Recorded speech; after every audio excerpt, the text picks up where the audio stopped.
বৃষ্টিটা একটু কমতেই আমরা শকুন্তলা থেকে বেরিয়ে পড়েছিলাম। পাশেই পুল ছিল, বেশ সুন্দর সাজানো। তাই আর লোভ সামলাতে পারলাম না, একটু ঘুরে ফিরে দেখলাম, টুকটাক ফটোও তুললাম। পুলের জলটা দেখে তো নামতে ইচ্ছে করছিল, কিন্তু যেহেতু আগে থেকে কোনো থাকার পরিকল্পনা ছিল না, তাই পুলে নামার জন্য কোনো জামা কাপড়ও নিইনি।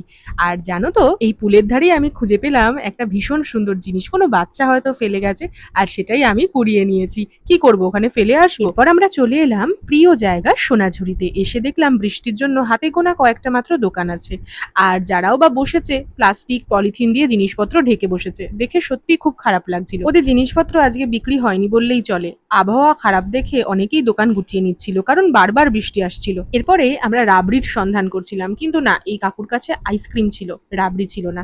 তো আমরা আবার কি করব, একটু ঘুরে ফিরেই বেড়াচ্ছিলাম। তারপরে হঠাৎই চোখে পড়লো সেই ঠান্ডা ঠান্ডা রাবড়ি।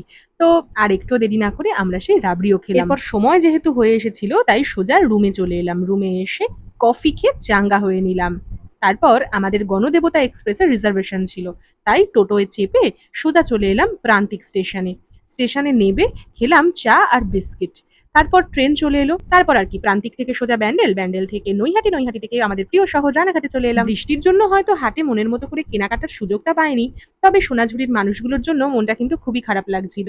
তবে আমাদের যা কেনাকাটার জন্য আমরা গিয়েছিলাম, যা যা কেনার ইচ্ছা ছিল আমরা কিন্তু সবই কিনেছি। সব মিলিয়ে ঘোরার আনন্দটা কিন্তু দারুণ ছিল। তাহলে আজকের ভিডিওটা এখানেই ফুরোলো, নোটে গাছটি মুড়লো।